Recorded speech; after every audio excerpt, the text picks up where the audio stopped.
Hi guys, welcome to my YouTube channel. I'm back again with another good video. So today I want to talk about how you do your budgeting. Basically, I'm telling you how I do mine. So please stay tuned and watch the video till the end if you want to know how I do my budgeting. I have 7 steps on how you can do your budgeting. So my step number 1 is you need to track your income and your expenses. So you need to have a notebook for that. That really helps. So where you can write down all your income, like the money that comes in, and then all your expenses, the money that goes out. It's really important. So that is the step number 1. You need to track them and you know all your incomes. Income is the money that comes in and out, and the expenses is the money that goes out, the money that you spend. Okay, so that is my step number 1. Step number 2 is you need to set your income baseline. By setting your income baseline, what I mean is you need to track down all your income, sources. Like someone can be having the main employment, but then you also have like different employment, like the side hustles. You also have another business that you're doing that gives you an at the end of the month or daily. So you need to like track, and like this is the. You also need to determine your expenses. So my first step, I told you need to track your income and your expenses. And step number 2, you need to set your income baseline, know all your sources, where your incomes they come from.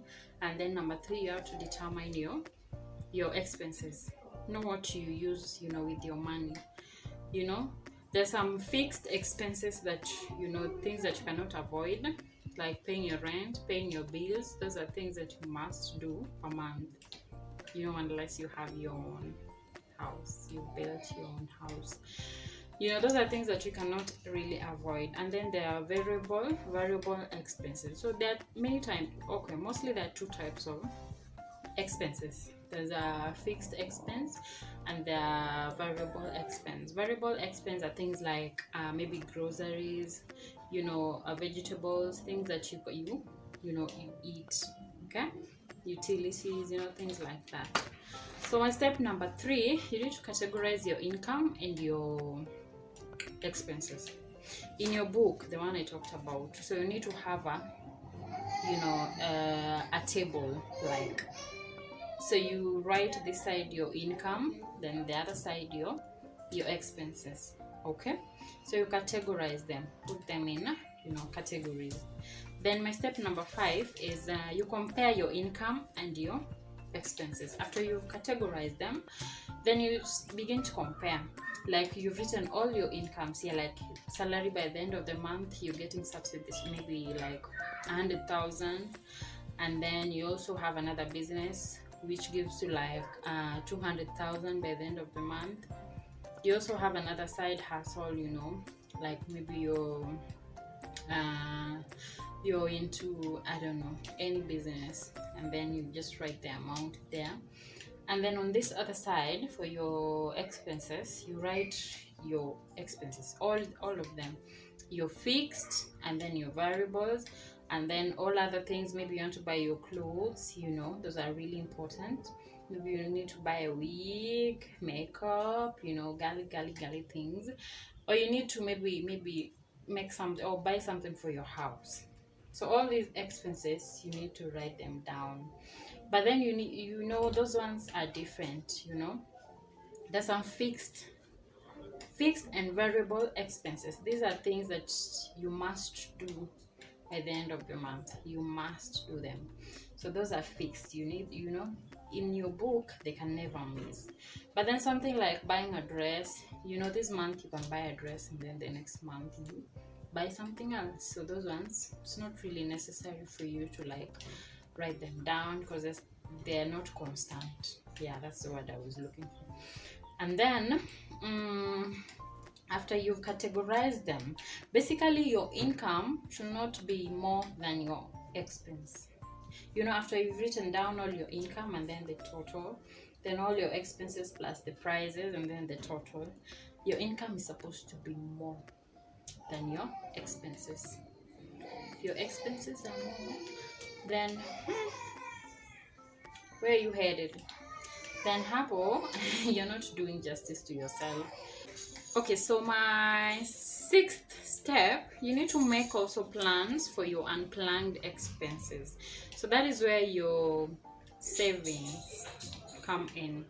Okay, apart from your monthly savings, maybe for your child's education, and maybe just savings in your bank, maybe you've opened a fixed account somewhere for savings. Apart from that, you also need to have a separate savings for unexpected things, unplanned things. Maybe if you have a car getting a Rebecca, you need to buy maybe a spare part for your car. Those are things that you need to have an account for things that are not planned, things like that. Okay, then my seventh step, you also need to make a way of fixing the things that make you happy. That is very important. I advocate for that, really, because you have worked the whole month and you really need to make yourself happy by the end of the month. Do something that makes you happy. If you need to go for a vacation, if you need to go for a staycation somewhere, if you need to go out and drink with your friends and have fun, that is really important. It gives you a peace of mind, and you really calm down and relax, and then you feel happy by the end of the month. After getting so busy, being busy, working hard, it's really important. So those are my 7 steps. And then I also have this I don't know what to call it. I really don't know what to call it. Like there's a 50-20-30 rule of saving or budgeting. Not really saving, budgeting. 50-20 rule. Okay, so in your salary, or let me say your income, all your income, 50% of that is supposed to go to your needs. What are your needs? Needs are things like food, rent, bills, water and power and things like that. Your internet, that is really important, because it's crazy, you cannot live without data or internet. If you're someone who has a Wi-Fi like me, you have to put them in your bill. Those are your needs. By the end of the month, you have to pay them. Food, that is something you cannot live with. Those are very important things. School fees, those are really important things. So 50% of your salary is supposed to go to that. You're remaining with 50%. So 20% of that 50% remaining is supposed to go to your savings and your debt, if you have. Okay, so 20% goes to your savings and your debt. The remaining 30% now goes to your entertainment, things that make you happy. You want to buy yourself a clothes, clothes for you and your babies. You want to, renovate your house, buy new curtains or blah, blah, blah, or maybe utensils for your house. That is where the 30% comes in. So that is my 50-30-20 rule. Okay? So I hope this video has helped someone. I hope it has helped you. I'm not perfect in savings, but this really helps sometimes. It really helps me. Okay? I'm not perfect. I have not reached, at a place where I know how to budget. Because sometimes that I'm in a lemeo. Okay? So guys, please, if you haven't subscribed, what are you waiting for? What are you waiting for?